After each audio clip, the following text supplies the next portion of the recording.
Hello, orators. Welcome to week 6. This is just a really quick, very brief 12-slide show to give you some final tips as you prepare your own workshops for presentations starting this week and next week. So you'll want to have an agenda slide or a table of contents slide to start you off. This one's going to be pretty closely role modeled on some of the things that I'm going to expect to see when you do your presentation.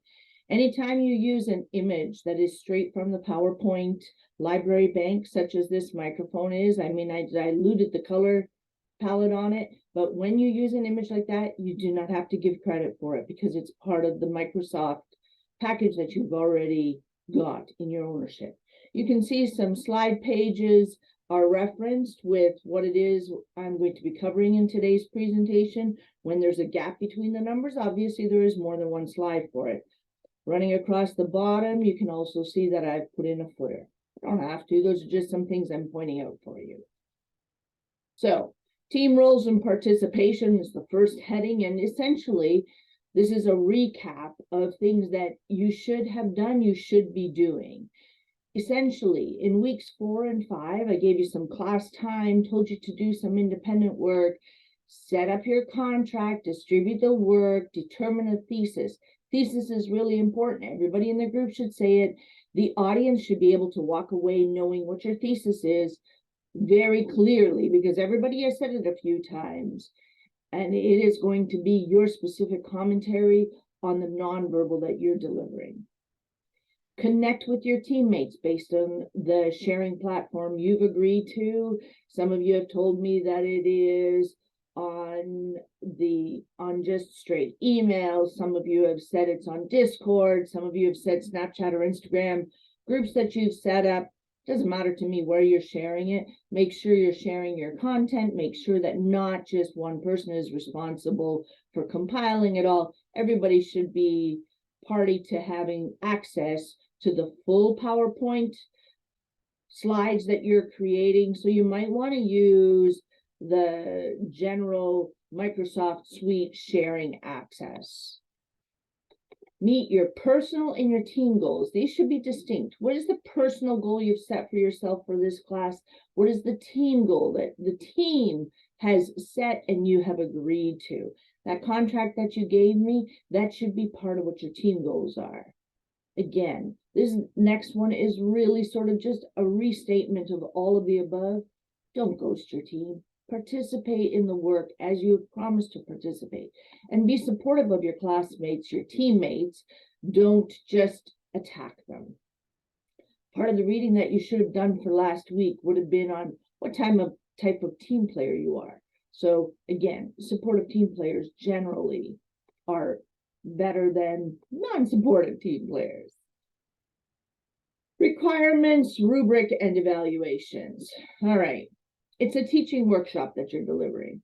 So you need to include all the parts, and you're supposed to personalize this. Bring your own creativity to the project.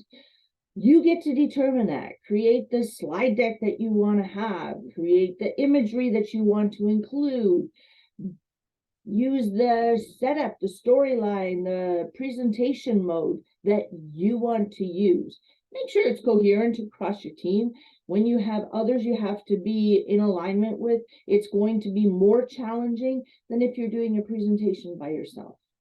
Those are the 4 key areas that you've been asked to cover. The significance of your nonverbal as it ties to oratory. In other words, this is going to be the biggest section. Everybody's going to touch a little bit on it because you have to keep referencing it, but there's going to be one that really explains this one clearly, and that one is going to be largely based on the information you find out of the Scully Handbook and the eCampus resource. The second one is your TED Talk. Make sure your TED Talk is embedded in the PowerPoint so that you don't have to click out to get it. Make sure you've checked your volume settings, all of that. You cannot use a TED Talk that has already been used in class. In other words, I shouldn't see anything about Amy Cuddy. I shouldn't see anything about the 4, Tim Urban, Ngozi, I can't even remember the others right now, Chakura, and the Oh my goodness. Well, and the fourth one, which is all about grit. I'll come up with her name later on. You have to do a cross-cultural with Canada as your base point. And again, I have spoken to groups individually. Make sure that you've got some data, you've got some actual information. You cannot just talk through this. I said, use somebody in the group whose first language might not be English as a starting point, because that person might have a vested interest in figuring out why there are different volumes or different rates or different hand use or different facial expressions from different cultures, but you still have to provide us with some data. So this is going to be some independent researching that you're going to be conducting. Teaching tips. Teaching tips is going to be the closest tied to the significance of your nonverbal to oratory. And the teaching tips, there are some that are provided for you right there in the handbook, how you can strengthen your rate or make your rate more predictable, how you can improve your eye contact with the audience, some specific exercises on how you can improve your use of pauses and how you can tie certain elements together. That's part of your teaching tip. This is where you engage the class. Check the timing and completeness of your presentation. That is, each person has their individual contribution. A reminder, the TED Talk is about 2 minutes, but the person who's presenting the TED Talk also has to provide their approximately 3 minutes of presentation. That's how a group of 4, if everybody is speaking around 3 minutes and you've got your TED Talk about 2 minutes, and you might have a bit of an intro and a conclusion, how you come up to your 12 to 15 minute time span. You have a minimum of 7 resources that you must use. The idea is everybody's going to use your 2 core ones, and then everybody is going to bring in 1 or 2 additional ones. Make sure you prepare your triggers. This one, which I had provided as an example last week already, go to your slide deck, do your printout of your notes section. This group of students, they specifically used some, it looks like highlighters and maybe a colored pen or 2 with some extra commentary to jump out at them for when they're doing their presentation. Then the rubric, I will be printing a rubric, so I don't even have an example of that up here. However, you are responsible for the peer assessments and the self and group evaluations. You will not be allowed to have your laptops open during the presentations, so you might want to have these printed for yourself, or you might want to have paper there so that you'll be able to make some notes. Just a reminder, no laptops are to be open during the presentations. All right, and then plan, complete, and rehearse. Do your part, know the other parts. You should know what the whole presentation is about. Check, cross-check, technology, slides, sound, make sure it's all working. Have your triggers ready, practice with your pages. Do not read. Can't emphasize that enough. If you're standing up there and I can tell you're reading, or that you have memorized word for word your content, you're not practicing extemporaneous speaking, and it's supposed to be an extemporaneous presentation. You're supposed to know your content, deliver your content. By all means, use your trigger sheets, look, glance down, but do not read. Rehearse as a team as well. Know your part, but know how you fit into the team. Be able to make those transitions work. As Jack said earlier, Lucy's going to share with you coming up in the presentation portion on cultural awareness, how this nonverbal works, Canada versus others. Give us an exciting grabber. Give us something that's going to catch our attention right away. Preview the sections that you're going to cover. Quite often, I recommend that you preview with the person's name who's going to deliver that content. Everybody has to say that thesis. Make sure it's embedded in your content, and then give us a recap. Restate what your key points were and finish it with a bang. We've had some really good examples in class of people doing their short talks of a snappy kind of an ending. Refine, review, and submit. Make sure your slides are prepared correctly. Make sure they're accurate. Make sure you've used APA, that reminder, AA 48, academic integrity. And one person in the group is going to submit it to the slide. There is a portion on Brightspace, you'll see it. Everybody knows how to submit things on Brightspace. A reminder, if you make some adjustments, you catch a few spelling errors, or you find an image that you would like to include yet, or you realize, oh, we didn't include everybody's name on the cover slide.